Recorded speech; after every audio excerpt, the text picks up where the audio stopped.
It's time for Twig This Week in Google. Coming up, Jeff Jarvis back from Germany with an update on Republica, the bloggers conference there. Gina was at Chirp, the Twitter conference in San Francisco. She'll have an update. And Google adds some features to its docs. That and a whole lot more This Week in Google is next.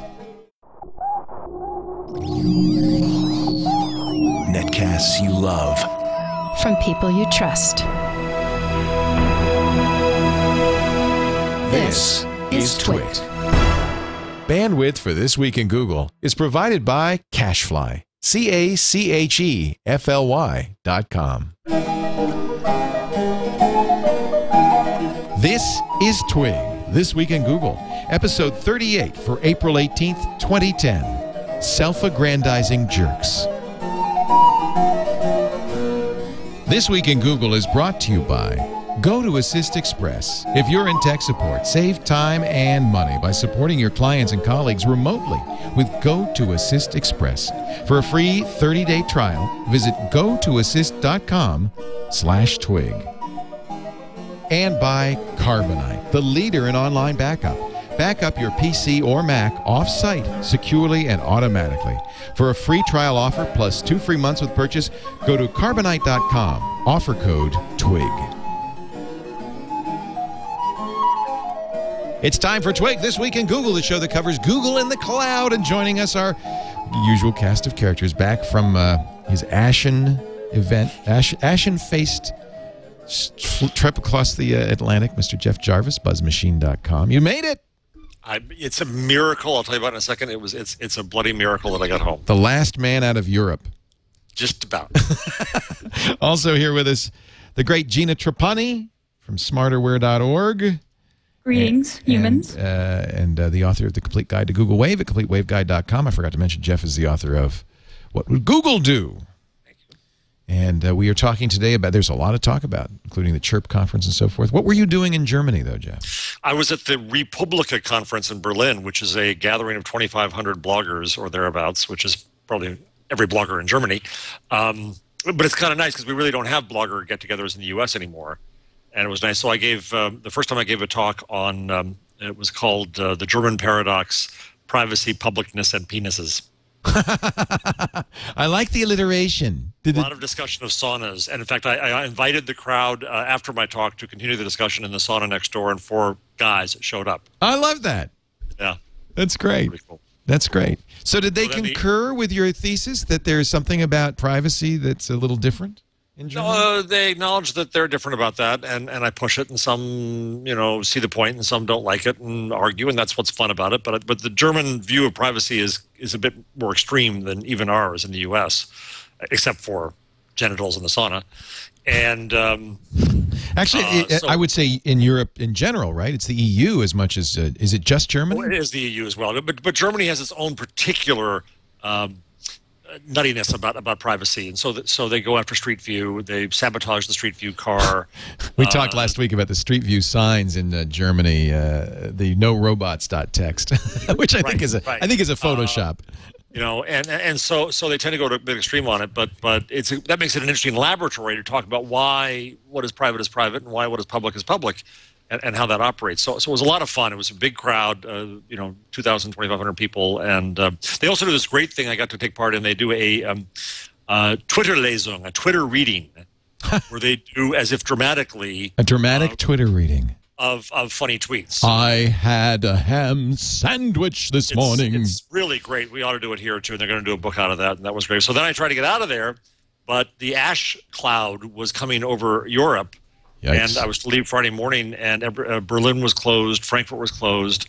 I managed to grab a ride down to Munich with somebody who'd rented the last car at Munich airport, the fixer for, I swear to you, a Bollywood film crew in Berlin doing scouting locations, fixed me up with his friend who was in this car. We dashed down to Audi's headquarters north of Munich. By the way, I vowed during the ride not to calculate the kilometer-to-hour versus mile-per-hour conversion, Because after I got out of the car, I realized that she was driving at 135 miles an hour. It's 180 kilometers per hour. That is not fast. And then I got a cab to Munich, and then I got to Munich and was on standby, but I got on the plane, and in the Munich airport, a guy turns next to me and says, "Are you Jeff Jarvis?" And I said, "Yeah." He said, "I listen to Twig." Oh, that's nice. Yay! So we have one listener. He listens to every Leo. I wish I remembered his name, and I hope if you're in the chat, remind me, because I'm terrible with names. But his wife, his long-suffering wife, was there as well. She's in pharmacology and is forced to listen to every Leo Laporte production in the car. And he's trying to convince her to come to the cottage. And so it was great to run across. I hope she the fame doesn't. Of Leo's life everywhere. She's going to pour a cup of coffee in my lap, I think, if she comes into the cottage. Well, it wasn't the first time. It happened, I think, 2 or 3 times in Berlin that people recognized me because of Twig. Really? In Berlin. Yeah. Isn't that wild? Great. So hello, Billy. Hello. I only get recognized because of Twig. It's fantastic. But you both are famous in your own right. That's what gets me. Here's, by the way, thanks to our chat room, this is here's the picture of the Stadt Eppelheim Rhein-Neckar-Kreis Robots.txt for Eppelheim user agent Google Street View disallow. It's not allowed here. You may not use it. The Germans are nutty about this. and a lot of talk about Google has a big problem in Germany because they know it. It's a PR problem, but it's worse than I knew. I mean, because I go on and to them I'm being counterintuitive about things like Street View, it gets onto the front page of newspapers there. What does it say? What does that say? Eines Bloggers. Well, it's the view of bloggers, the Republica. This is now embarrassing. Publica. Jeff Jarvis show. But because if you talk about Google and you defend Google, it becomes news there. Wow. It's really pretty strange. Interesting. So, but I'm back. And I have friends from the conference who are stuck over there. Our friend Heather Gold. We had dinner with her, Mika Sifri from PDF, and I Thursday night. And she's to go on to Finland, but who knows whether she's going to get the heck out of Berlin. Wow. Well, I wish Heather, who's also a show host here at TWiT, all the best. I hope she gets out. I guess, why not? You get a little extra time there. But still, maybe not the way you'd like to. Yeah, I was thinking that if I ended up stuck in Munich, I could go to some saunas. Is there any news out of Republica? Is there anything newsworthy out of there? Interesting in a lot of discussion of net neutrality and a lot of discussion that between, and I'm forgetting the people who said it, but the digital bill in the UK with things going on in the US, with things going on elsewhere, they're really, and Cory Doctorow wrote a brilliant piece in The Guardian about I'm forgetting what is it called, the digital economy bill? Terrible, yeah. And saying it's war now. And it really is war now. And that's the talk. That was the drumbeat we were hearing in Berlin, was a lot of that it's corporate interests that are now trying to use government to take over the internet and to restrict what we can do and to kick us off the internet. And it ain't China, but it's our own versions thereof, and a lot of drumbeat on that. And I think a lot of we need to worry about a movement. And I go back to I keep on thinking of what Gina said, that geeks tend to find the way around, right? And now I think we got to face this head on. So anyway, that was Republica. Yeah. I wonder if we should maybe we need to do a show. Take Back the Internet show or something. Yeah. It's very scary. There is a KML file for the Google Earth of the Iceland ash cloud. If you want to see it as it's moving across. I don't know where these. I guess the images are from NASA. And that's from NASA. Also, Leo, I tweeted it this morning. I didn't put it up on the feed. There's a wonderful animation of the cloud going across Europe. And it's spreading and spreading and spreading. The New York Times has a great map showing every airport. It's really phenomenal. Europe's shut, and people cannot get out. When this last went off, I think in 1811, it lasted a year. Wow, a year? Yeah. We're gonna have to. Is this going to bring back transatlantic ocean liners? that's been, I've seen tweets about that and jokes about that. Robert Patterson, a friend of mine, did a tweet earlier and a post earlier about whether this is a black swan event and what would this do to change economies. Currently, you can go to Spain, you can go to Sicily, you can go to Turkey and Greece, but if you want to go anywhere from Iceland to that border, those borders, which means all of them. You still go to Iceland. Iceland's fine. The volcano's going south. Yeah. But you can't go to Scandinavia. You can't go to the UK. You can't go to Europe. You can't go to Moscow. People all over the UK are creating pictures of the gorgeous orange sunsets they're having there because of this. Because so it doesn't. It's not you're like in darkness underneath it. Not at all. No. And the problem, I read a story. I can't remember where, but I read a story about, it was a blogger who explained why this is bad. The ash has silica in it, and in the high heat of a jet turbine, it turns into glass. And then as it cools going through the turbine, it reforms and sticks to the turbine and messes it up. It's glass, right? Yeah. Yeah, we don't want jet engine seizing. No, we don't want that. So you were at Republica, and Gina, you were at Chirp. Yes, I was. The first official Twitter conference. Mm-hmm. Yeah, it was a really good event, except for the terrible Wi-Fi. It was a really good event. No. You're kidding me. It was really frustrating. I love those guys, and they put on a fantastic event. Food was great. The schedule was great. Everything was fantastic. The Wi-Fi really wasn't that good. And it's so hard because it's like, this is like priority zero. This is the revenge of Loic. Yeah, it must have been. Screw you, Twitter. I'll give you your Wi-Fi. Here, you can have my web Wi-Fi. So they announced a number of things, including an advertising model that's so far pretty mild. In fact, it reminds me a lot of Google. They're going to put ads in search. It sure does. They are. They're calling it promoted tweets. They're not ads, Leo. They're just regular tweets. Well, I looked. As they explained. Yeah, they're regular tweets, but they're selected by the advertiser. Of course. They're tweets that the person pays for to have promoted, to show up first in search results. They get a different background. It says promoted by a particular user. And what was really cool is that they described what they're calling a resonance score. They're going to assign a resonance score to each tweet. And it's like and tweets with a low resonance score, promoted tweets with a low resonance score, fall off. They don't show those as that's much. Interesting. So that's what Dig. Like Google model there. Or Dig. It's very much like PageRank, right? Or Dig, exactly. So and the resonance score is interesting. AdWords, for that sense, that you can't buy the top position. Right. Oh, interesting. Right. Number of clicks, right? Oh, interesting. Right. But they have pretty deep metrics for a given tweet. How many people favored it, how many people retweet it, how many people replied to it, how many people click the link in the tweet. I mean, they can go, I think, a little deeper and figure out, different kinds of interaction. I suppose Dig can do a similar thing. So that was exciting. So promoted tweets and at Anywhere, they kind of explained a little bit. They launched a great new developer site, which is fantastic for They're adding also an interesting feature for developers called annotations. That was very exciting. That was definitely a thing that most developers are most excited about, but it's not launched yet. So annotations. Yes, explain it. This is how I understand it. Annotations is a way for any Twitter app to store arbitrary metadata in the Twitter database on a per tweet basis, right? So I'm developing a Twitter app called ThinkTank, and I want to store extra metadata for a given tweet, like number of replies or number of users on my site, that gave it a certain number of stars, or any data point that I want, a key value pair.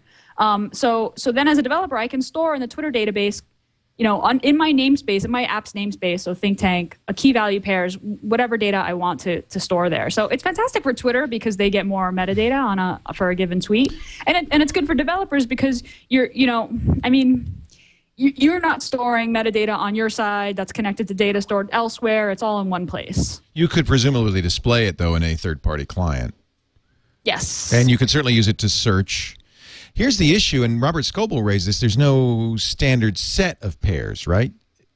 Right. There is no standard set of pairs, although I imagine that pairs are going to become standardized. That's kind of the Twitter way, isn't it? Let the users work it out. Let the users determine it. And from what I understand, different namespaces will be available. Like everything will be public. So if a great service is storing metadata that my app is interested in, I can access that.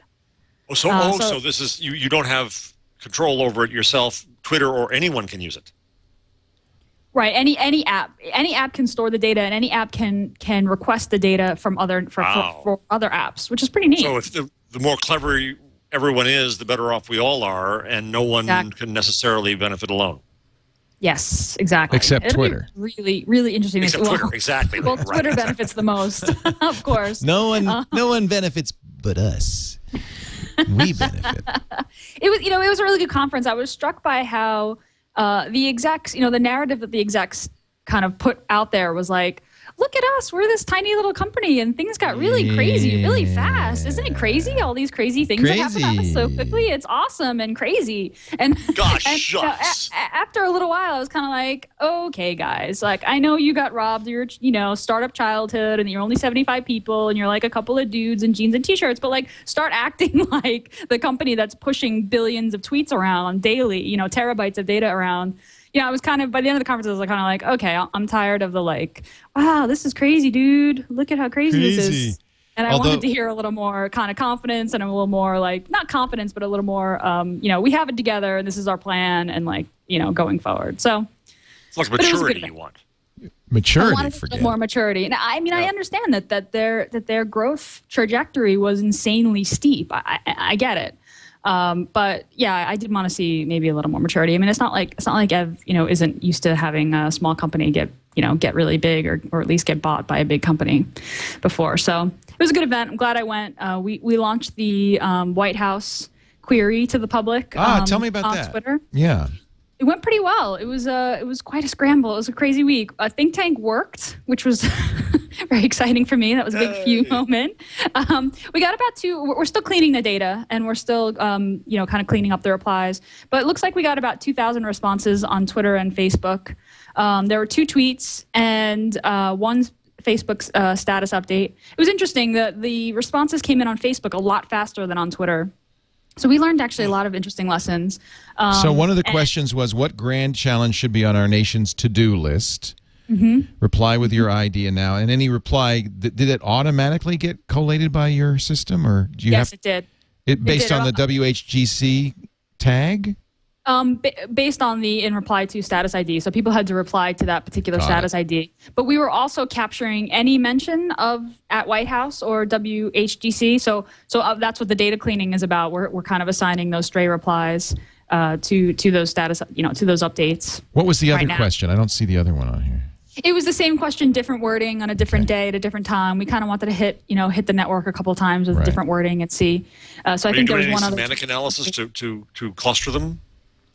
We are hoping to do that. We're going to make the data public and hope that we get some really good semantic analysis. And there was a lot of noise, as you would expect, but there were also lots of really good... Did marijuana live?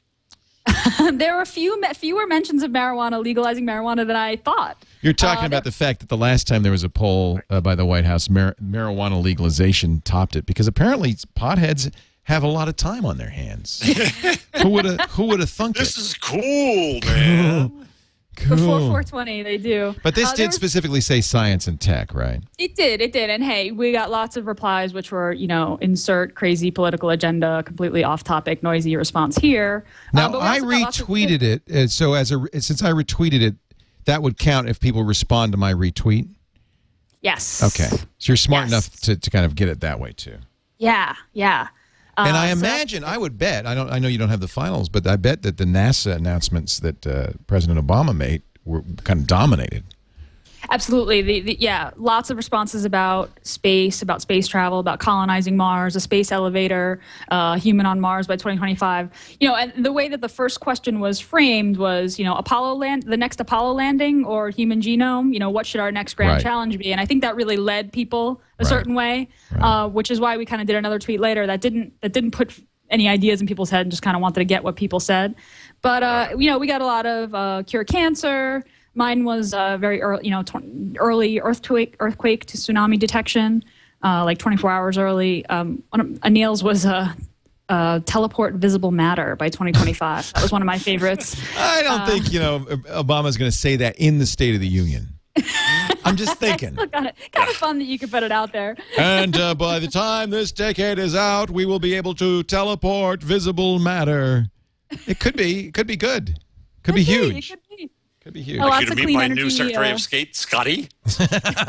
Captain, I can transport visible matter.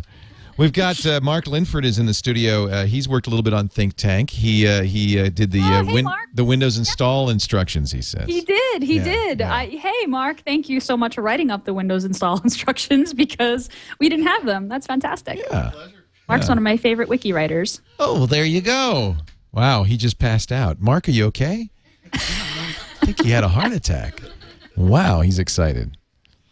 So, there is an interesting, the response to this is kind of interesting. For instance, Bill Gross, who has TweetUp, which was an Idea Lab company, is also launching kind of a Twitter AdSense mashup kind of thing. Yeah, full disclosure here is I'm an investor. Oh, you are? Yeah, he came after me on that, and I figured, the man who invented the Google ad model, what the F? He was at Overture. Yeah, at Overture, he created Overture, and of course Yahoo bought that, and Yahoo blew it because they could have been Google. Right. And I'm not the best one to explain it. I just kind of said, yeah, Bill, but basically it's more of a his editorial view is that like Twitter, he'll try to expose better tweets. But then this is basically a search engine play. But how do you do it? I mean, you have to use TweetUp, right? No, he's done deals so far with a lot of the third-party clients. Yeah. So now the Twitter strategy gets a little bit clearer. You see why Twitter bought Tweety to do a Mac or iPhone client. Why they're doing their own BlackBerry? They have announced that they're doing an Android client that's delayed. Well, they're also replacing. Well, they've already replaced Bitly, but they're doing their own shortener as well. And they're going to do their own shortener. So you see that this is in a way of closing in the ecosystem to make sure that you don't see Bill Gross's ads, you see Twitter's ads in their clients. But who knows? I mean, they'll meet with them and see what the deal is. What's interesting to me. I'll be eager to hear you report, Gina, on the mood of the developers at the conference given all this. But are you a platform? And if you're a platform, then you have to be careful about your competition with your channel conflict that you have. Those who are spreading you and using you, if you start to compete with them, what does that do to your growth? And I still haven't got my head around this about where the Twitter ecosystem looks like versus the Google ecosystem. Yeah, were developers, were they perturbed by the Tweety acquisition at Chirp? I think so. There was a developer meetup, which I heard about secondhand. I wasn't at, and I think that some folks were kind of perturbed or upset or not sure what to do next. And, there were some quips about it at the showcase. There was a Twitter app showcase after the hack day, and someone presented a Twitter client, and Paul Graham said, well, I don't know about the viability of a Twitter client, that hurts. On the iPhone.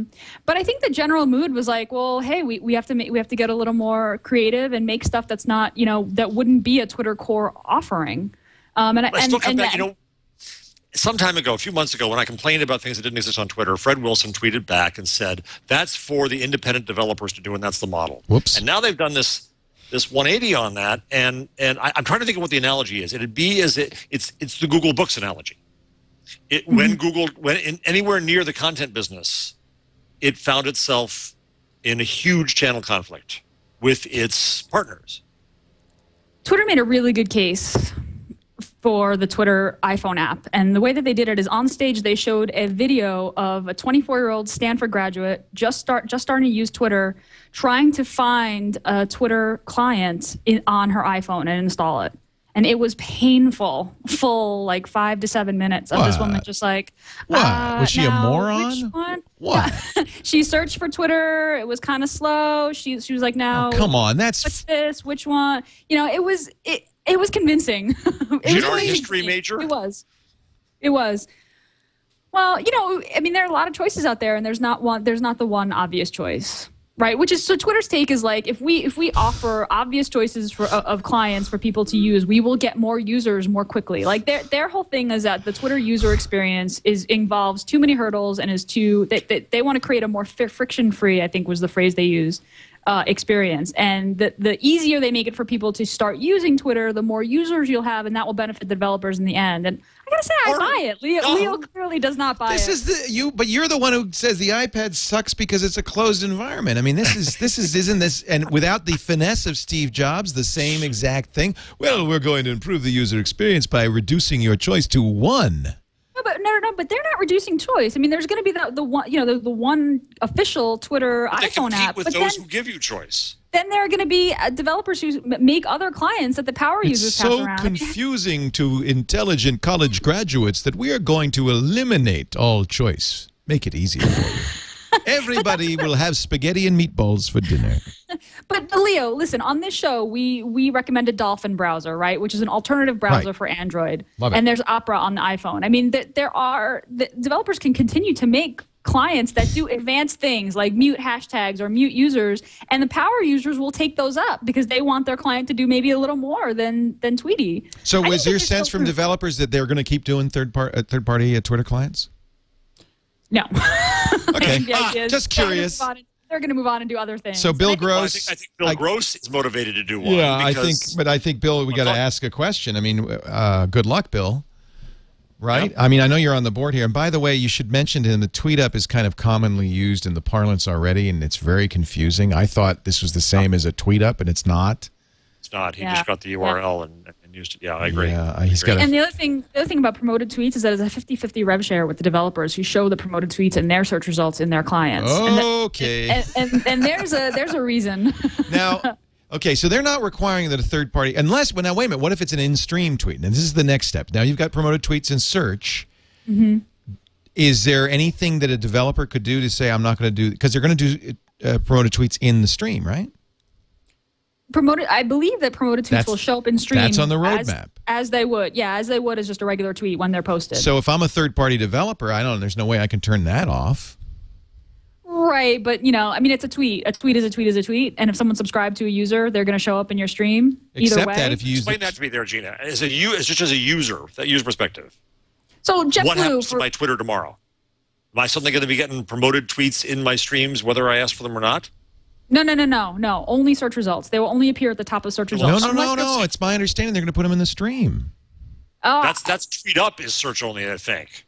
I thought Twitter was in the stream too. Oh, I'm not sure. My understanding was that it's just search. Promoted tweets aren't going to get pushed to users unless you're following the user who posted the tweet. So if I'm following JetBlue and they tweet something but they also make it a promoted tweet, I'll see it in my stream because I follow them already, but it will show up in search results as well. But I don't know. It says in-stream ads to come to Twitter. Let me see. Search results and relevant streams. We'll insert ads in search results and relevant streams. But what's relevant? That's the question. Relevant is amen, brother. People who are following them already, no? That's how I read it. Based on purchase keywords and contextual relevancy. So, okay. So if I say, God, I need a cup of coffee, I might see a Starbucks tweet next. And they'll stay on the top of a given search result or stream rather than scrolling off the page, as does a normal tweet, thereby giving the advertiser lengthier. But only in the Twitter client, because a third-party client is just going to think it's a tweet. Well, the API will indicate what tweets are promoted, so I can ignore it. Can present it. But I can ignore it. Well, sure. You mean as a developer, you could. Yeah. In fact, you know what I'm going to do is I just figured out how to sell a third-party client. I'm going to delete all promoted tweets from your stream. They won't show up. Bingo. I tweeted. But then you don't make any money as the developer. So you can sell a client and decide not to show any promoted tweet. Like, here's an ad-free client. You pay me $3 for an iPhone app. There you go. That would be an approach. I mean, it's totally opt-in, and there are guidelines. Twitter's going to publish guidelines about how you should display promoted tweets. And you should indicate somehow that it is a promoted tweet. I don't know how they'll enforce that, but yeah, no, that would be a market. Here's an ad-free Twitter. That's actually. Well, in fact, I tweeted the other day that I wanted to have a client that would erase any mention of Mayer. Marissa Mayer? No, God, no. Mayer or badge. I want anything with Mayer or badge just taken out. And I wanted. You don't want any Foursquare tweets. Exactly.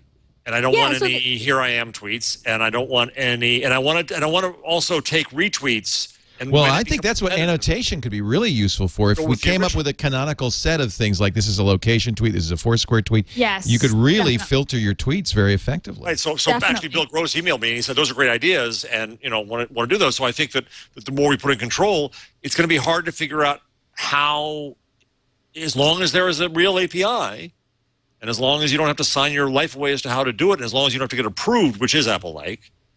then I don't know why I couldn't just get a if I can get a browser that takes out the ads, surely I can get a Twitter client that takes out the ads. I'd like a Twitter client that filters out John Mayer tweets, actually. I don't know if we can get By the way, here's Gina with Marissa Mayer. Isn't that a cute picture? You make such a lovely couple. What was this? Was that a chirp?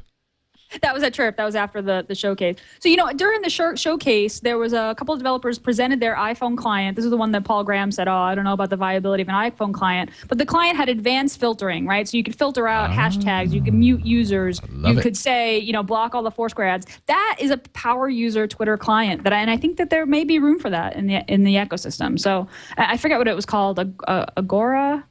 I'll look it up. But yes, that photo of Marissa and Meyer and I got taken, it was literally a 30-second interaction.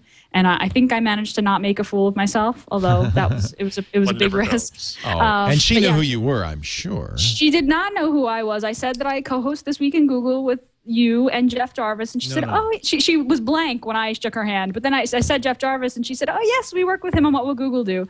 So I was like, yeah, I know Jeff. I was going to get a T-shirt. I know Jeff. You should just say, turn on Google goggles, Marissa. You'll know everything there is about me. Just make that the special in-house. I think it's already built into the brain there. I think it's built into it. Yeah. You are, yes, I know you. You are Jeff Jarvis. Yes.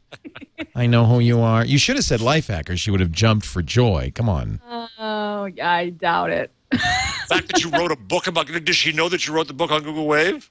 I wasn't gonna pitch my book to her. I already felt like too much of a fangirl. I didn't want to be. I was like, we would love to have you on the show someday, and she sort of looked at me kind of blankly. I listened on the media this morning, and Clay Shirky was reprising the rant post that got him into some adulation and trouble, saying that women need to be better at being self-aggrandizing jerks and promote their own stuff.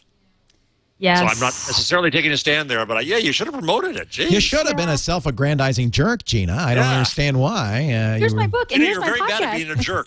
Believe me, I know plenty of self-aggrandizing jerks who happen to be female, and it's not appealing. It's not attractive either way. It's not attractive on guys or gals. No. It isn't. No. It isn't. But I was glad she would have hugged you because somebody actually likes Wave. You. By the way, the photo got taken, but it kind of led lots of people to comment on levels of attractiveness, who was more attractive. Yeah, there you go. Isn't that nice? It's always the risk when it's like. Isn't that nice? Well, I did it. I said you're a cute couple, so I. Oh, no, that's okay. It was fine. Totally fine. By the way, the chat room has no idea who Marissa Mayer is, but they certainly know who Gina and Jeff are. Marissa who? Thanks, They're also saying get her on the show, which I did propose earlier on. We would love to. I would love to get her on the show. I tried to pitch her on getting on the show, but she didn't seem very or eager to give me her assistance. No. My suspicion is still. We're not going to get high Google executives on the show. I don't think. I think that's a challenge, Leo. All right. Let's see. All right. I'm going to take that challenge. We'll all try it. I remember the days when Google was young and brash, and I told you this story before. I was invited to dinner with Larry and Sergey and stuff. It was by a PR firm. It was like, we need to promote Twitter. Those days are long gone. Nobody asked us to. She was the only woman on the panel in the showcase, kind of, offering her opinions on the apps that were presented, and she was really good. All of her comments were really well. She's the UI. She's the UI expert at Google. She's the one who designs. Yeah, she's the VP of product, right? Does she have anything to do with Wave and Buzz? I mean, as far as I know, every single product that gets released goes through Marissa. So I imagine those don't seem to have that Marissa, that Google touch, that radical simplicity. Yeah. Yeah. Yeah, and the buzz screw up. I would love to know what Marissa's friends list looked like. Wouldn't that be interesting? Indeed. Let's take a break. We're going to come back. Gina Trapani from smarterware.org and Jeff Jarvis from buzzmachine.com. We're talking about Google in the cloud on This Week in Google. I don't know why I say that, since everybody probably knows. It's my old days in radio. It's called the re-intro. Before we go on, though, let me re-intro the folks at Citrix who do those great remote access products. They're so well known in enterprise. You just say the word Citrix, everybody knows. They know what you're talking about. And they make great consumer products. And they have a couple of new products we're going to be talking about more on the show. One of them, it's not exactly new, but it's updated. Go to Assist Express. I've used for years, and I love it. We used to use it on the screensavers. Now it's faster, easier, and boy, there's no better way to support family, friends. If you're an IT guy or a support person, this is a great tool for you. You can try it free by going to gotoassist.com/twig, GOTO assist.com/twig, and checking it out for 30 days absolutely free. It's remote access, but there's some features designed for the support pro. For instance, and I use this myself when I was on the line with my mom and she was complaining I was on Skype. I said, well, here, click this link. She didn't have anything installed. She clicked the link. 30 seconds later, I am inside her computer and fixing the problem. You could do unattended support. You can do 8 sessions at once, which is great. If you're doing a scan or install, you can just move to the next session and the next and the next. It has a built-in feature that'll tell you what operating system, exactly what version's running, what software and running in the background, including security software. You can drag and drop fixes from your computer to theirs, and on and on and on. It is just fantastic. And, of course, completely secure, 128-bit SSL point-to-point, PC and Mac. So you can run it on Macs to fix PCs and vice versa, and integrated live chat so you can talk with their supportee online as you're doing it. I can go on and on. I want you to try it. That's the best way. Go to gotoassist.com/twig and give it a try. I use it now all the time. They do have day passes for those of us who are amateur support professionals. You can just get a day pass and fix all the family's computers at once, or get the month to month. Gotoassist.com/twig. Try it for a month free. I think you're going to like it. Google has gotten into the Twitter story, by the way. They now, wait a minute. Google had real-time search for a while, and now they're doing it. What's new? Is they've added a new means of? I mean, it's the thing that Daylife and where I'm a partner and Google News and such have done of having a timeline of the tweets, but now Google has added a timeline to current tweet search, so you can go back, you can see the activity. So I think one of the things I put up on the feed was the ash search, or the ash use of the word ash in tweets. The weird thing about it is hashtags don't work. I couldn't get a hashtag to work. Really? No. Huh. But words work. Well, I guess then just leave off the pound and you got the hashtag, right? Exactly, but it was odd because you think, well, unless you want to search specifically for things on that topic. Oh yeah. By the way, the hashtag for the Ash story is hashtag.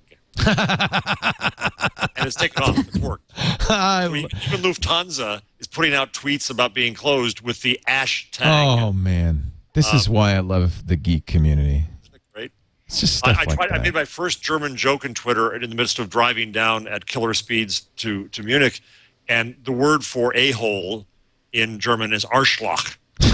And so I said just Arschloch. Oh, I like it. Germans were all correcting my spelling. Oh, and thought I was rather rude. Oh, no. Jesus, you got to explain a joke to a German. And the guys, well, of course you do. This is a surprise? You know what's weird, though? I clicked on this link to look at the timeline, which is super cool and interactive and all that. But if you search for every other term I search for, like Shaun White, for example, I want to see I want to see what people said when I get no results. Try quotes around it. Am I being crazy? Oh, put quotes around it, because I'm getting all sorts of weird crap that has Shaun and White, but not Shaun White together. Okay, now I've got quotes. Yeah, this works. Didn't work for you? Shaun White's in the Today Show. I must have configured my Google search to be. There's only 5 of them. Isn't that strange? What? That's weird. What? Do chirp. They're not. Are they not searching the fire hose? They must have the fire hose, right? They must. There's a lot for chirp, and this is just 2 days worth. There's a lot more. You can go below that. It has older at the bottom of that. I'm trying to click my video screen to click on it. Where? If you go back up to the timeline, right below the timeline, you'll see the 2 little double arrows to the left. Ah. Now I can go back in the timeline. You see the beginning. Yeah. Yeah, I'm sorry. Yeah. Yeah, there's something about my setup is screwy because I'm not getting results. I'll have to figure that out. Huh. Do you have to be logged in? I am logged in. Oh, very interesting. But for a while, tweets have been showing up in my search results. This is just in addition. It's just another way to deal just with that. This is sort of replay. I feel like this was in response to the Library of Congress thing, where it's like, Google wants to be able is this a stupid press release or what? The Library of Congress is going to What? Store the tweets. Yeah, all public tweets. Billions of public tweets. Okay, so I did a little math. There's 50 million tweets a day right now. And let's say that there have been 50 million tweets for a day for the last 4 years, and each of those tweets is the maximum 140 bytes. That's about 9 terabytes. It's 2, 3, maybe 4 hard drives in the closet in the back in the Library of Congress. When they should have been saving the web and things of value. My point exactly. Because, for instance, now you've got a tweet. Now, I was looking at your tweet that links back via Bitly to this Google search. Click it in the Library of Congress, and you're going to get nothing because they didn't store the things. Most tweets are referencing a web page. So there's nothing there. So all you're really getting is ham sandwich. But you could do some really cool sentiment analysis, I think. You could. I mean, we've seen, lots of nice mashups. But your point exactly, Jeff. It's really, you've got to store the whole web.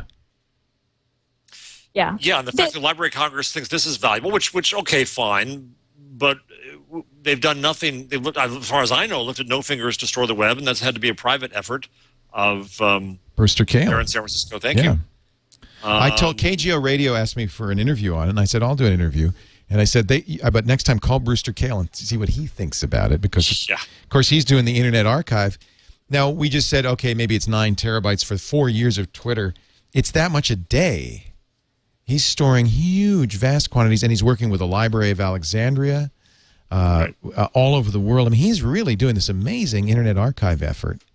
Yeah, I mean, no doubt. The Internet Archive effort is amazing and definitely admirable. And the Library of Congress has our tweets. But, there's something, I mean, tweets are, there's such a simple data structure and, like, very discrete. Well, you know better than anybody. They should at least have a copy of ThinkTank in there. Yeah. Yeah, I mean, you can really do a lot with, like, a certain phrase. I mean, you can do certainly a lot with an archive of the entire internet.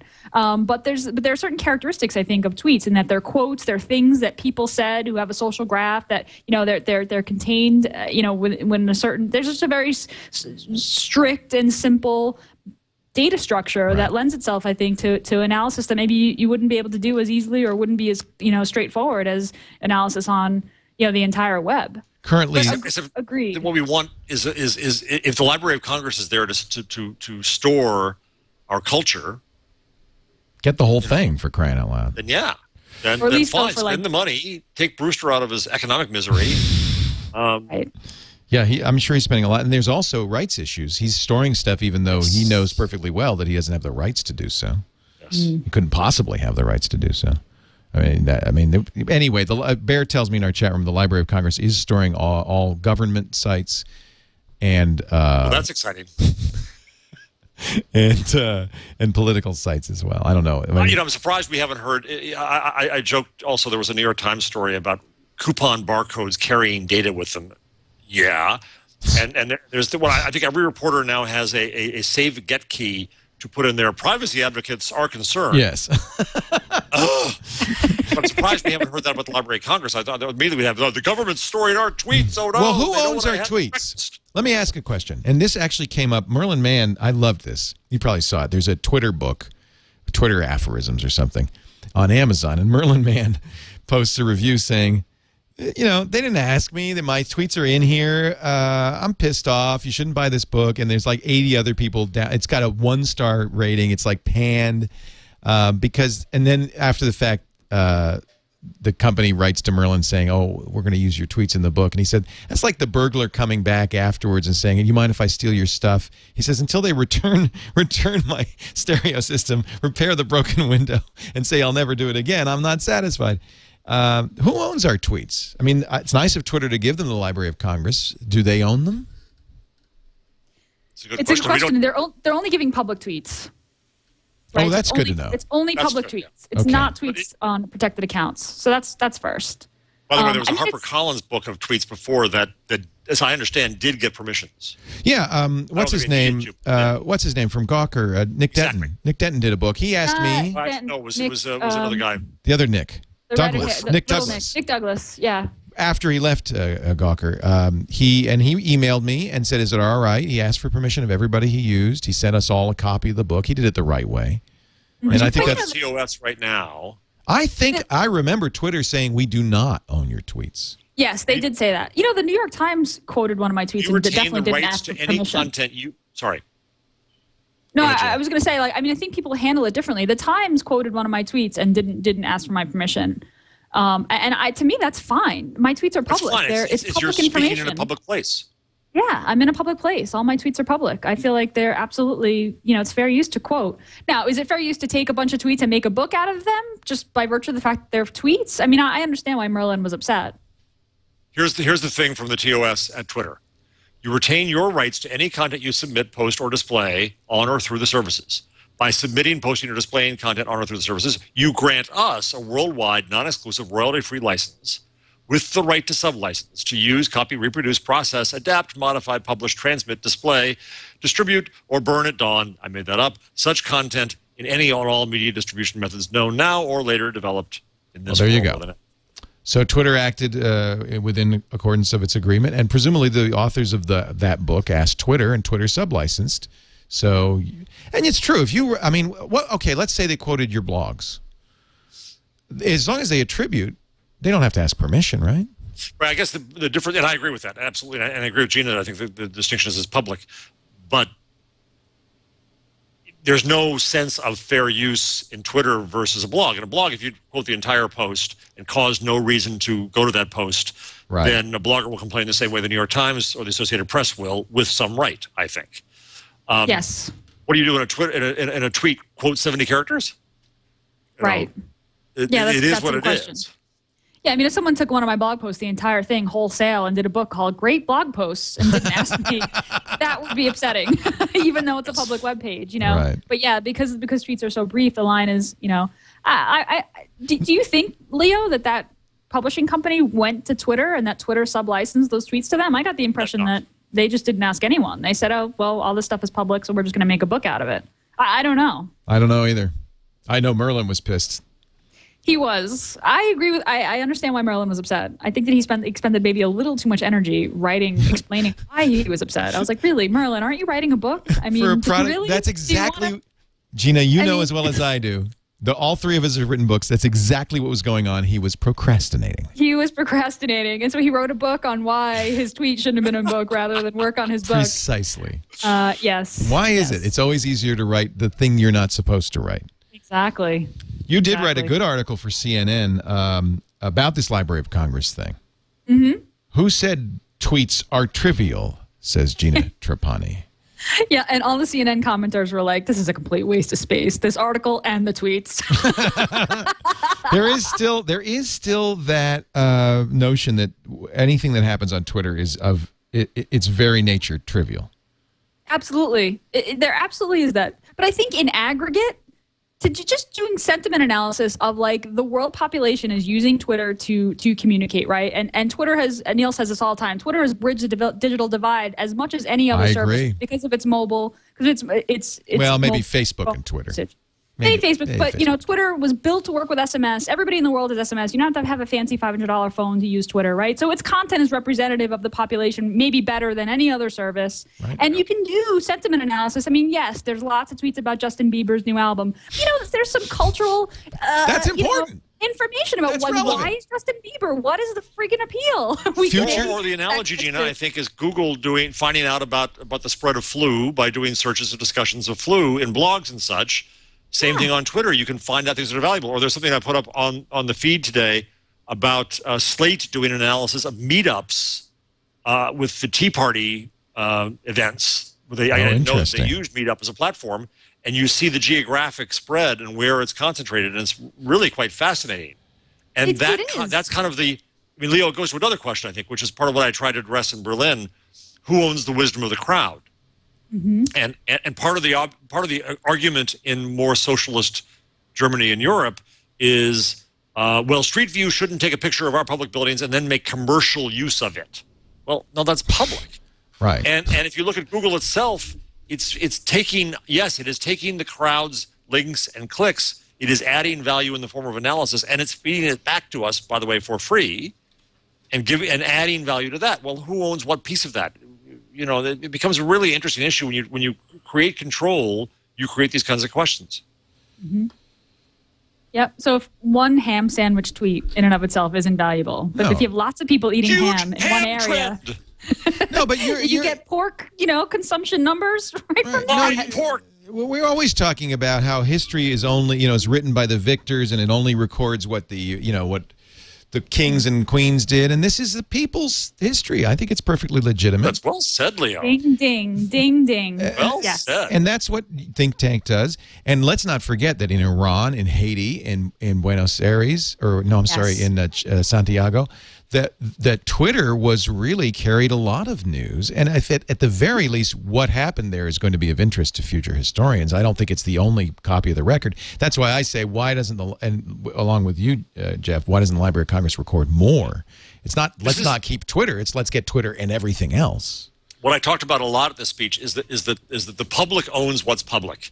And as soon as you try to make part of that private, you've stolen from us, the public. And what happens on a street corner is clearly public. What happens on the internet in general, to me, is public unless you've specifically put it behind a wall so you can't get to it, and there are plenty of means to do that. But otherwise, it's public. I don't mean that you can take the whole thing and steal it and recreate it and all that, but can you analyze it and scrape it and learn from it? Yeah, I hope so.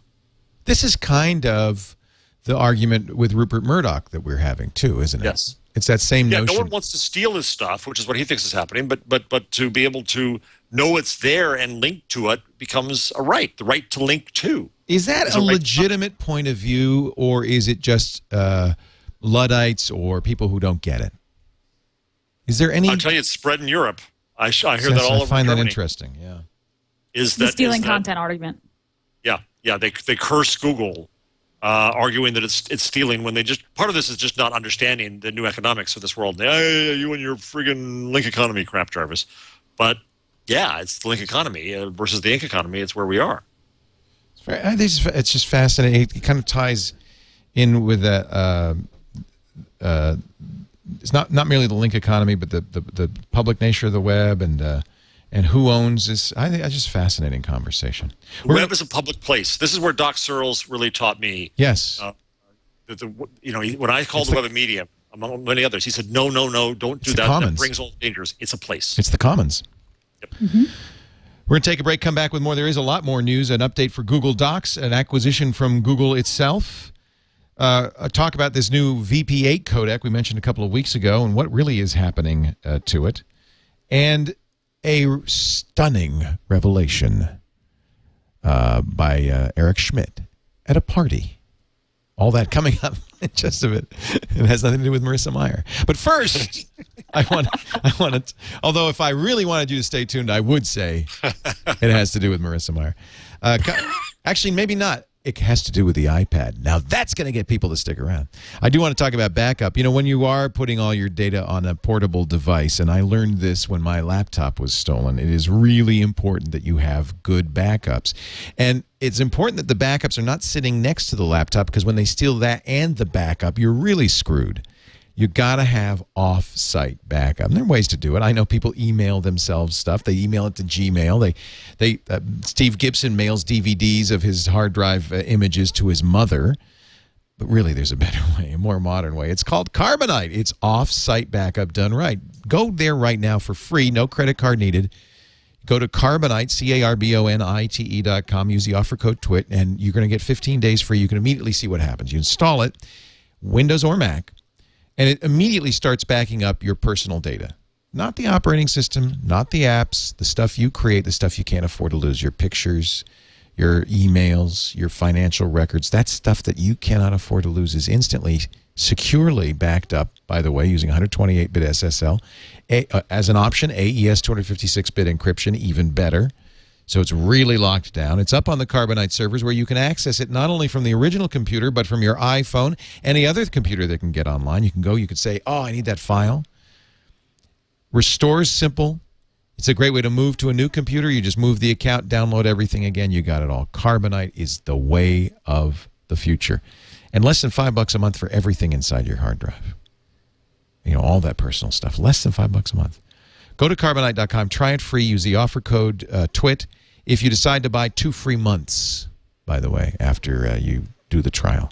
CARBONITE, Carbonite.com. It's backup done Right, and I learned my lesson. Let me tell you, thank goodness I was using Carbonite. Let's see, what should I start with? Google Docs, there's drawing now in Google Docs. New drawing editor. It's pretty sweet. Is it? Did you play with it? I like it that it's did. Collaborative. It is collaborative. So if you're drawing, Leo, and I have that same document open, I can see the document change as you change it, which is sweet.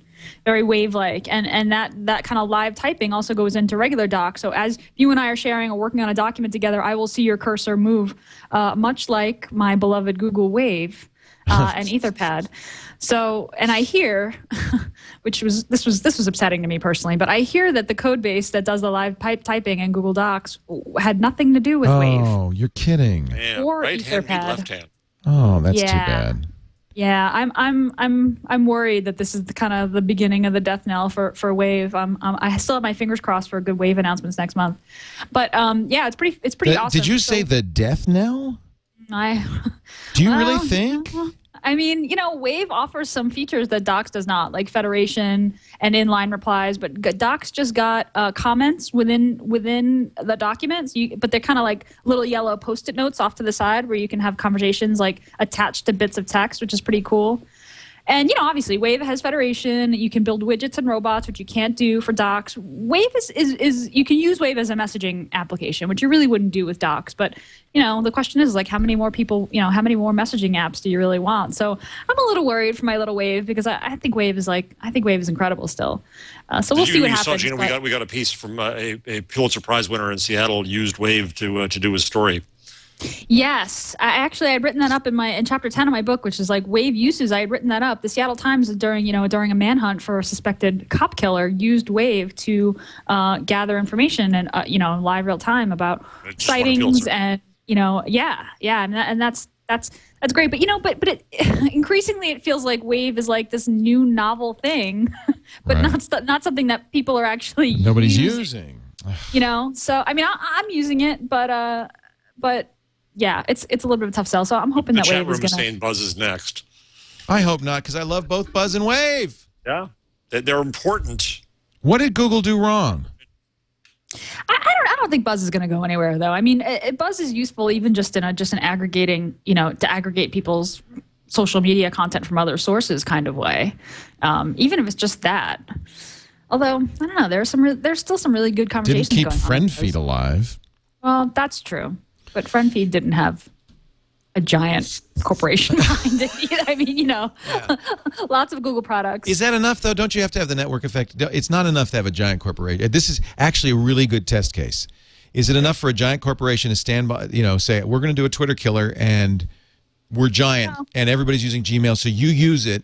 Well, that's the thing. They have Gmail, right? I mean, it's in Gmail. I think people who use Gmail at least are still... Do you think most normals are turning off Buzz? Yes. I think that was the mistake. That was the mistake, was putting it in Gmail. They thought that was their killer app, and it wasn't. And it's still right-hand, left-hand. There's a new follow finder that is out of Google Labs to help you find people on Twitter. Twitter, not Buzz. Yes. There's like, very much a let 1,000 beta flower. I admire that. I think that's great because I think there's a lot of companies that do the opposite. They say, well, no, it's not. It's got to work with our product. And you don't see the benefit of it. And I think the follow finder is a great tool. The follow finder is neat. I think it's confusing to users. I think it's also confusing to some of the internal groups at Google. Right. That's the impression that I get. But yeah, so the follow finder is pretty neat. I mean, it's pretty interesting that they're indexing social graphs on Twitter. Right. And Jeff, what did you tweet? You said that on your follow finder, your recommended followers were the first Leo two and I? were you and Leo. Well, there you go. It's smart too. You don't wait a minute. We're together for a reason. Wait a minute, Jeff. You don't follow us? No. It already gave me people that I already follow, but it said that the people whose followers are most like my followers are you two. Ah. Which makes sense, right? Because people follow the show. Yeah. And most overlaps. They're doing major set comparison. Right. Which is kind of incredible, right? I mean, Leo alone, you've got a gazillion followers. Just doing that computation is, but it's fast. It's really fast, yeah. Yeah, discovery seems to be the thing that came up a lot at Chirp. People saying, we need better discovery mechanisms for people to follow. I don't know. I don't need more people to follow. I need more people to unfollow. No, you want to follow the right people, though. It's not numbers. It's following the right people. So I think something like that could help you maybe discover that one person that you weren't following that you want to follow. Well, but the real app then becomes the killer, the killer app that kills people. Right? The truly killer app. Not kills them literally. The unfollow recommender? The unfollow recommender, right. Because the problem is that's what killed bookmarks to me. Right? I don't use bookmarks anymore because everyone's bookmarks got to be a mess. Yeah. Right? Mm-hmm. My Facebook is a bit of a mess. Even though I only friend people I know, they're trying to keep it in order, but it's a bit of a mess. Twitter, I just add to it. I never take away from it. Not that I want to kill people, but it's too much work to do. To categorize things into lists, which Twitter tried to do and Facebook tried to do, no, way too much work. By the way, that was my tool of the week, but it's okay. Oh, sorry. No, I mean, inevitably we were going to talk about it. I have to pick more obscure tools. It's a fun tool. We'll talk about it a little bit more. Yeah. What is this Plink? What is Plink? Plink. What does it do? It recognizes pieces of art? I've never heard of it. It's very small. It's an Android application. Right. Well, wait a minute. Plink Art. Plink Art. It does basically what Goggles does, right? Goggles already recognizes pieces of art. And I hear, Jeff, did you say this? Someone who wrote it up said that Goggles actually does a better job of recognizing art than Plink Art does. Well, basically, they hired these guys to work at Goggles, so. Yeah. Yeah. So Plink Art must have something cool going on in the back end that part of their acquisition. The Google stock last week, they announced another killer quarter. And nonetheless, the stock went down 7%, $45. Oh, this is that. They're going to be spending money. Well, it's also that stupid Wall Street thing that they didn't meet expectations of some analysts, so they suck. And it's but the general line is that they're fearing they're going to be spending so much money. So Plunk. What phone is that? This is Plunk. So Which look at phone that. That's a G1, isn't it? A white G1, it looks like. White G1. It does look like that. Oh, maybe that's the... No, it's still got the little trackball. No, it's not a G1. It's an HTC phone. What is it? Sorry, that's a My Touch. That's a My Touch. What is that phone he's using to look up the death of the Virgin in Plink? Yeah, it's just like Goggles, huh? Except Goggles does more. Yeah. Yes. Yeah. Okay, well, we've solved that mystery. Let's see. What else? Well, actually, there's quite a bit else. The VP8 codec we could talk about briefly. We talked about it the other day. That's part of what they got with On2. And the whole issue is which codec is going to win the HTML5 seal of approval. H.264 is certainly the front runner, but it's encumbered by patents. We talked last week about OGG Theora, which I don't know if it has a shot at it. And then there's this VP8 codec, which Google owns and is now going to open source. They bought it when they bought On2 about a couple months ago. VP3 is Theora. So VP8 is maybe a better Theora? I'm very confused. We need an expert on this stuff. Yeah, we do. Okay, Yay, that's enough. open source. Yay, open source. Yay, better video codec. Yay, HTML5. Yay, good OSS developers making it better. Yep. I think we need HTML5. We want it to succeed. So Eric Schmidt's at a party, a house party in Los Angeles, and says, "Oh, we're going to do an iPad. It's going to be better." And this is the shocker. It's not going to run Chrome OS. It's going to run Android. Android, baby. App Store. Or App Market. I think that's key, isn't it? You got to have apps. I think we've learned that web apps are not enough. That's all Chrome OS would support. Yeah. Yeah, I worry for Chrome OS. I don't know. I wonder what's going to happen with that. Yeah, he was also pumping that sense. Last week as well about how Chrome OS will mean that you have the 2-second sign-on at any machine anywhere, and you never need to do anything. Your employees save time. Blah blah blah blah. He was pumping that last week as well. Interesting. It'll be interesting to see how that turns out. And actually, they announced Cloud Print this week. Oh, that's interesting too. And that would tie in. That's going through Chrome OS, or is it an app, or how does that work? It's going to be in Chrome OS, and it's also going to be in Chrome, the browser on the desktop. So you're going to be able to use it anywhere. And the idea is that you'd be able to print any job to the cloud to any printer via Google. What do I have to do? Yeah, they're going to solve the whole driver thing. Yeah, the problem is that no printer companies yet are, you can't. There's no printer that exists that will do this. Right, So they're hoping that printers convincing printer companies to sign on. Right, and of course, I think a lot of people, with I think probably good reason, are saying, "Hey, Google's going to see all my print jobs now too, all my printouts." Oh, what the heck! Why not? Hey, at this point, they see all your email. They know see all more. your searches, How much more? jobs, Yeah, how much more do they need exactly? So it's in the labs right now. You can go to code.google.com and look for Cloud Print. You need a cloud-aware printer. Or you can go through your computer to a legacy printer, but the computer will have to handle that. So it has to be shared, I guess. Yeah. But a cloud-aware printer on the net would work. Interesting. Well, I can certainly see a small enterprise using this to just make every printer available to every employee today. Right. If you do it through computers, right? I think it's interesting. Yeah. Yeah, I mean, hey, I would love to be able to say, I mean, my mom hardly ever gets online. It would be great if I could print a picture to her printer in New York. I would San scare Diego. my mother and father to death if I did that. Honey, what's Daryl, that there's something sound? out of the printer. The printer is alive. Anything that means that I don't have to fax stuff anymore is a good thing. That's what this is, isn't it? Stuff. Yes, basically. This is cloud faxing. You've just done it. You've killed the evil fax. Thank God. Oh, God, please. It can't come fast enough. That's what this is. Then again, They should anyone have who's called still it Google using Fax. Yeah, they should have. That's true. Cloud Print scares people. But Google Fax, ooh, I like that. Because the one thing is that you've got to get things like signatures on Right. it, but you can draw in Google Docs. Hello. I can draw my Yeah, there you signature. go. I can draw my digital signature. I do at this point. I pretty Sign much there do and put it up and get it over there. Signature. It's something that the iPad desperately needs. It's like the one thing really missing from the iPad is the ability to print from it. But the I irony didn't is think that about Google that. may save the iPad. That would be funny. Google Docs and things like this, it will make the iPad more tolerable for those occasional business uses.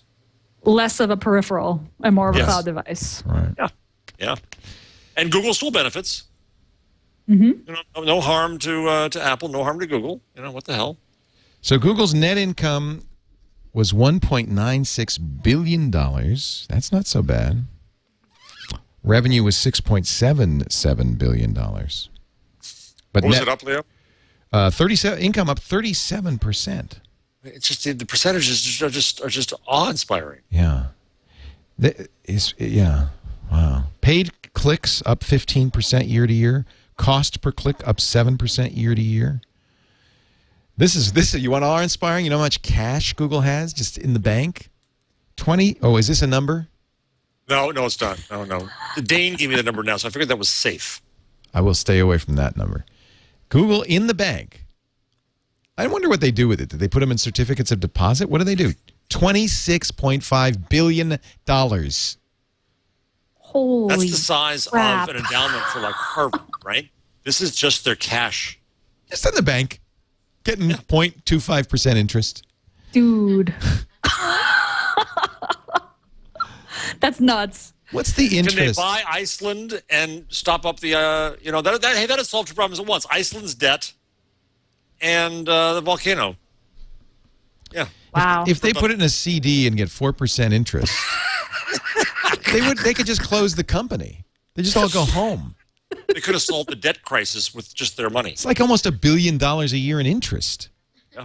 I'd take that. Jeez Louise. Yeah, that's wow. Jeez Louise. All right, I think that's enough. Oh, I gotta do this one more. You know the case where the three Google executives were convicted in Italy for violating the Italian privacy law by allowing the posting of a controversial bullying video, and it stayed up there for 2 months. They pulled it down as soon as law enforcement asked them to. The judge has weighed in, Judge Oscar Magi, in a 111-page decision. He says, there's no such a thing as the limitless prairie of the internet where everything is permitted and nothing can be prohibited. On pain of a global excommunication. He sounds like the Pope. No, actually, he's German, isn't he? On pain of a global excommunication by the people of the web. Actually, sounds like Dracula. You switched, didn't you? Yeah, Love you switch mid. you don't know what he is. He's German and Italian. He's a Pope, but he talks like this, but he's also German. Apparently, he says, I don't buy this at all, but he says the internet is not a lawless prairie, and therefore, because Google Italy handled the content, it bears a responsibility for what's on there. I didn't research this, but people in Europe were telling me that the EU has basically already overruled that judge and said that judgment was illegal. The EU makes it very complicated to figure out Europe these days. It's the commercial exploitation, essentially. He says because Google made him money. That's the European attitude. They're in trouble. Evil. Yeah, money's evil. And that's what makes it wrong. Government is. When I gave my talk about the German paradox, and somebody very smart, a Swiss blogger or an Austrian blogger came up at the end. I can't tell the difference, and raised a good point. He said, "Well, the American paradox in our view," he said, "you Americans have a very good government, lasted for 200 years, yet you are the ones who distrust business. We in Europe have had bad governments. We're the ones who distrust. I'm sorry, the other way around. We distrust government; they distrust business. In Europe, they distrust business." And I said, "Wow, that's a wonderful point." It's interesting, isn't it? Couldn't figure it out. Google's. Can I ask my experts 2 questions quick? Certainly. One was about so Google now adds services to your hosting control panel. Did you see that, Gina? I didn't see that one. What do you mean they add services to it? So services now, as in Plesk and other kinds of amateurs control panels that people like me have to use. I use Plesk. Oh, Plesk, indeed. You can add web elements, custom search, site search, AdSense, all these things so that your host can now offer these Google services. So there's a Plesk plugin. That's cool. Is that a big deal? Cool. Or? Yeah. Cool. Yeah, it's nice. Okay. Sure. It's always the nice. other one to ask my friends, the experts. Aren't I lucky, chat room? I have experts at hand. Is the Israeli ban of the iPad, the Wi-Fi, that it's different Wi-Fi? Can you explain that one to me? You know, it's interesting because Princeton also banned the iPad, and a number of other universities are doing so also. And I did read, and I did read Princeton's reasoning, which has to do with a faulty DHCP implementation in the iPad. And, really? Yeah. And at first I kind of poo-pooed it because this happened before with the iPhone. Remember, a couple of universities said, "Oh, you can't use the iPhone on a network; it just takes up too many resources," and they backed down. It was stupid. This actually, I read Princeton's reasoning, and it actually made sense. They don't handle the DHCP lease properly. So is it just hammering a DHCP server, or no. what's the problem? It's just too... No, and in fact, it's kind of an interesting thing. What they do is when the DHCP lease expires, you're supposed to get a new IP address.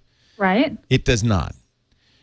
However, the DHCP server thinks that address is available, so potentially you'll have 2 devices with the same IP address on the network. The only person that bothers is the iPad user who suddenly gets a message saying, there's another guy with the IP address, and may lose connectivity. So it doesn't really hurt the network. And Princeton's just saying, well, but we don't want these iPad people to come. It's anti-Apple sentiment. Let's be honest. We don't want these iPad people to come to us and complain. So we're just going to ban them. Oh, that wonderful geek, not geek, but tech support phrase. We don't support. Blank. Right. They actually they actually aren't banning iPads. They're just saying if this happens to you, we're going to knock you off. And supposedly in Israel, they were confiscating them at the border. Yeah, the country says the device's wireless technology threatens to create interference with other products. It's 2.4 gigahertz. It's rockets and things. Apple says we don't know. iPad complies with international standards. We're not sure what's going on. It's a puzzle. It is a puzzle. Sure is. At Chirp, when the Wi-Fi went out, John Battelle, who was the MC, said, we're noticing a lot of connections by iPhones. Can you guys just shut off your iPhone Wi-Fi and just stick to your laptop? We can't do 2 connections per attendee. And I was like, really? You didn't expect that there would be at least 2 Wi-Fi connections per human at the Twitter conference? Come on. And whoever does the Wi-Fi for South by Southwest should just hire out. They have the same problem at Republica. They have the problem here. They have the problem everywhere. Right. For God's sakes, it's not rocket science. It just takes routers, right? Well, and you know what Loic did at LeWeb? Because 2 years ago, LeWeb was like, everybody was bitching and moaning. And then he brought in, because I think it was, I can't remember, was it British Telecom? It was a local telecom that was doing, maybe it was France Telecom. and they brought in somebody else, and these guys just like they had like gigabit. It was like everywhere, and they had more bandwidth than God. That's what you got to do. You got to do. It's the worst PR for your conference. Terrible. When you search for the hashtag and all it says is Wi-Fi fail, tethering Android, help us Wi-Fi, please. So at least 10 iPads have been confiscated at Ben Gurion as the travelers come into Israel. You're required to pay for storage fees, and you can pick it up on your way out. Wow. Wow. Yeah. I don't know if they did that for the iPad. And I don't know what Princeton's going to do. Apparently, George Washington and other universities are also banning iPads now. It's funny how there are Luddites everywhere, even in IT departments these days. Because the DHCP problem? I think the DHCP lease, yeah. And by the way, that's an easy fix, and I'm sure Apple will push a fix out. Yeah, you know there's a software update coming out tomorrow, yesterday. Just software. Yeah. Easy to fix. Yep. Let us get to our tip, number, and tool of the week, starting with Gina Trapani and her tip of the week. Cool. I got 2 quick tips this week. First one, you can drag and drop attachments into Gmail now. And it uses HTML5, so you got to be using Firefox 3.6 or Chrome on Windows. And it's pure HTML5, which is awesome. And it's not that big a deal, but back in the day when the whole conversation about whether or not apps are going to move to the web, one of the reasons why that couldn't ever happen is because you couldn't drag and drop files, and now that is becoming very possible. So you take a file, just drag it onto near the place in your Gmail Compose window where it says attach file. It'll change and say, hey, drop your file here. You drop it and it's in, which is awesome. You don't have to do the Explorer and find your file. Second tip, and this was a big one for me, appbrain.com. This is for Android users. This is an awesome service. You go to appbrain.com and you sign in and you download the application to your Android phone, and it generates a list of all the apps that are on your phone, how much they cost, whether or not they're free, ratings, user ratings. You can browse other people's lists. If I see an app on Jeff's list that looks interesting, I can click install, and then the next time I turn on my phone, it'll install it. So Leo and Jeff, both of you, my list is on there. It's appbrain.com/users. Oh, this is killer. Gina Trapani /apps on the phone. You can find me there. You can embed this really neat widget, which I put on smarterware.org. It actually shows the phone with the applications menu. It's really cool. And you can click on any icon and be, hey, what is this? I posted this on my blog. I had readers post their lists in the comments. I found so many cool apps this week. And it's super cool. Great. And it automatically synchronizes. Like every week we recommend another Android app, right? So you get new apps and it automatically syncs up to your AppBrain list, makes it public. You can surf other people's lists. It's really awesome. And this is something that iTunes doesn't do. I would love if iTunes did this too. But really cool way to discover apps and to see what your favorite Android users are using. So Leo, I challenge you to create an AppBrain list. I'm doing it right now. Because your list will be insane. I'm doing it right now. I will gain and only benefit on my end, not contribute much, but I'll do it. I asked for this a long time ago. Remember, I asked. Yes, you did. I said I wanted your guys' lists of apps, and I wanted an easy way to get it. Seek and you shall find. And it syncs in the background. You don't ever have to update it manually again. You just have to be running the AppBrain, app on your Android phone. It's fantastic. You made this wonderful thing. I've been using, there's what is it, Wuzu, Wahoo? I can't remember. Woofu. And there is an app that you can run on Windows and Mac that does the same thing. It collects all your apps, it records it, and it's a very, very useful way to find apps. And there's also iusethis.com, and that's we were talking about that, remember? And Jeff exactly called for this. Yeah, social software usage, awesome. Great way to see what people use and get ideas. I'm going to scan in the barcode right now on the page because it put up a QR code. And I'm going to install this right now. This will be very easy. Swiss Code Monkeys. Swiss Code Monkeys. Well, who doesn't love Swiss Code Monkeys? It lists what kind of device you're using. So it says Nexus 1 on mine. It tells you I have 27 apps, 26 are free. That's 96%. 1 paid because I'm cheap, obviously. One? Total size. One? Wakupa. That's the name of it. I have only 1 paid app, and it tells you how much money you spent in the Android market. $6.99 for me. That's sad. I know, it is sad. I looked at that, and I remember you saying, Leo, that you buy apps just to support developers, and I was thinking, man. You're a developer. You got to start spending some money. I know. Now that it's public, I'm going to spend some more money to support my fellow developers. Well, we've brought the Swiss Code Monkeys to their knees because the download is not happening. But as soon as it does, I'm Leo Laporte on AppBrain. Awesome. Yeah, and I'm sure Jeff, you're usually Jeff Jarvis wherever you go. Yes. Yeah. Yeah. And it sorts the list by how recently you installed it, so you can see new apps that people are trying out. It's really, really, really cool. Oh, this is fantastic. Really great. There's the 2 tips of the week for you. Now, Jeff Jarvis and his number of the week. Well, actually, I have Dane to thank for it because I figured if he could give it to me, and it's really a simple number, but I'll be grateful. It was a nice life hacker site, a page by, give credit where credit is due, Erica Ho. Just put up a nice little infographic of how many servers are owned by whom. Oh, I love this. Yeah. Actually, this is a great story. Yeah, Google is an estimated 1 million servers, and nobody knows, as they won't say, but fine. But it's comparison to others, that the other big box in this is Intel at 100,000, Rackspace at 56,000, 10 of which are storing Robert Scoble's social life. 1&1, the internet hosting company, 70,000. Akamai, which I would have thought would have a lot more because it serves so much of the web, 61,000. Facebook, 30,000. And so it's just a minor little interesting... But if the biggest is Intel with 100,000, we're talking another order of magnitude at least for Google. I mean, nobody knows. Well, that makes sense, though. I mean, Intel does have a hosting business, but it's not huge. Right. I was actually surprised Intel was that big. Yeah, what are they doing with 100,000 servers? They have hosting services. They have services that they offer, but I guess they're much bigger in enterprise than I knew.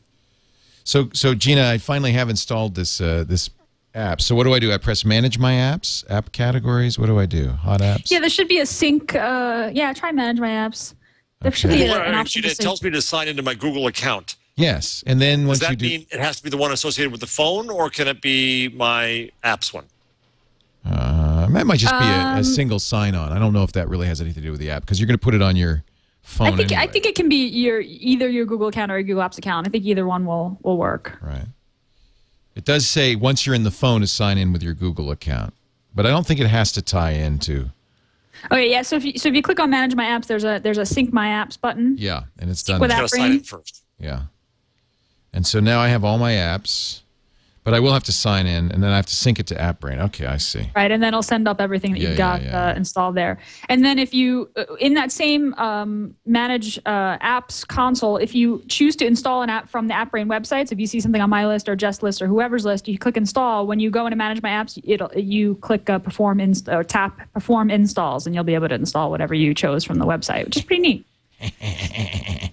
The interface is a little, when you perform installs, it actually just searches for the app in the market. So you have to go through the market rigmarole. So you can't install multiple, you have to do it kind of one at a time. That's a little annoying, but whatever. The Android market just has to get better at that in general. There isn't any update all button yet. And you should be able to say install these 5 apps in one shot. Hopefully that they'll fix that in Android in general at some point. But yeah, AppBrain is pretty neat.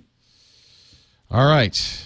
And now it is my turn for my tip, and I actually have 2 tips since we kind of talked a little bit about Follow Finder. No. I've done that to you so many times I can't very well complain. So I will show you Follow Finder real quickly. So you enter in your username or any username. Which I think is the point. Not so much yours, but if you say, well, I love that Gina. I want to be more like her. Yeah, let me see who Gina follows that intersects with me. Is that it? Well, one doesn't know about me. It's just going to show who Gina follows that's interesting. And she follows me, right? Tweeps you might like, Scobalizer, Dave Weiner, The Real Dvorak. It's all the same. It's all our friends. That's good. Who are the ones who are most like you? Up at the top right? Most like me? Tweeps with similar followers? Tweeps with similar followers. But see, so we share followers. But that was because I used my name. So, I mean, her name. So let me use Leo Laporte. Obviously, I wouldn't show up. But I bet you, Kevin Rose. Kevin Rose. The Real Dvorak, Patrick Norton, Alex Albrecht, all the people I used to work with. So that's pretty smart. I'm not sure exactly. It is. It's pretty smart, yeah. How do it know? Well, I mean, so it's comparing Kevin Rose's set of followers with yours, Leo, and we're talking about both of you have. And it did that instantly. He's got millions. He's got millions. You've got millions. He's got millions. It's doing some serious set comparison there. Yeah. This is a problem. I'm trying to build this into ThinkTank. It's not an easy problem to solve. So I'm impressed with how fast it is. And is there like with sort algorithms? Are there like kind of clever algorithms that simplify that? There must be. I need to do a little more research into it. Time to pull out the Donald Knuth. There must be, but when you have a million, numbers, huge numbers, compare it with another set of huge numbers, and you're comparing to a giant set. I would love to know what's going on in the background there. It helps when you have a million servers. Yes. Yeah, I guess it's Google, right? I think Donald Knuth is going to have to write a new book on social graph searching and comparison. It's a whole new thing. He wasn't around for that. So I have one more tip. It's actually an app, and if you followed me on the Swiss Code Monkeys site, you'd know about it. I found it in one of the Android app reviews. I'm always looking at Android app reviews. And of course, now my phone's crashed. Uh-oh. Oh, there it goes. Now we go. Sometimes it gets slow, and somebody told me it was and I mentioned this before, the beautiful widgets. They said that really slows it down.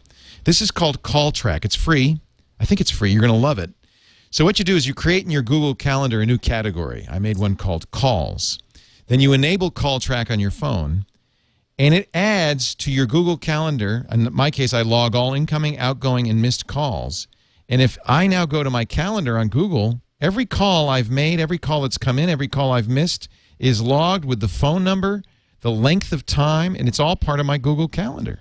Whoa. It's really kind of an eye-opener. I spent a lot more time on the phone than I thought. Now, I'm going to see. I don't know if I could show this because if I do, phone numbers involved. It's all the phone numbers in here. So I don't know if I dare show it. But I have a calendar that shows what phone calls I've made. So question for you. Could you go, so say you and I spent a half an hour on the phone and it showed up in your calendar. Could you go to that event and maybe take some notes in the description field about what we talked about? Sure. It's now a calendar entry. Yeah, that's pretty sweet. Isn't that cool? That would be really useful because I always forget. When did we talk about that? Right. I have a log of all my calls. Really, I found it incredibly handy. Is there authentication to subscribe to that calendar? Or no, it has your It's Google a private login? calendar. Oh, So it's my calendar. Okay. I could share it. I mean, I absolutely could share it. I don't want to show anybody's phone numbers, otherwise I'd show you. But it really is. It's really fantastic. I found it to be incredibly useful. That's sweet. Yeah. So that you'll see on my list of Android apps that I use, of the hundreds of Android apps that I use. So a couple of tips for you: the Follow Find, and then a handy little app. And I'm not sure how much I paid for it. I should probably write it down. I'm pretty sure it was free. Called Call Track. If you search the Android marketplace for it, you'll find it. And I think it was Fandroid. It was the Fandroid website that I found that on. I haunt those now, looking for cool new apps. Give them a plug. Gina Trapani is the blogger at smarterware.org, a great place to go to find great tips. Of course, she writes for Lifehacker and other great things, including CNN and Time Magazine. Fast Company. Fast Company, whatever they're. One of those. one of those magazine things. Whatever one of those things. Those magazine things. Yeah, magazine things. They only write for the website, though. Yes. So. Oh, that's all right. You don't have to apologize. No, I'm not apologizing. I'm roasting. That's right. She writes for the site. She's not one of them ink-stained wretches. Jeff Jarvis was an ink-stained wretch, and he's found new life as a blogger at buzzmachine.com. Second childhood. That's another way to look at it. And Jeff's book is What Would Google Do? Gina's book is The Complete Guide to Google Wave at CompleteWaveGuide.com. You can watch this show, and when we do it, 2:15 Pacific Time, 5:15. We're moving. We're moving. Starting Wednesday. Big change, yeah. Very good point. We will now be doing it at 4 p.m. Eastern, 1 p.m. Pacific on Wednesdays, starting April 21st at live.twit.tv. Now, you can still listen and watch to the downloadable versions on iTunes or the Zune store, anywhere you get Google Listen, anywhere you get podcast aggregators.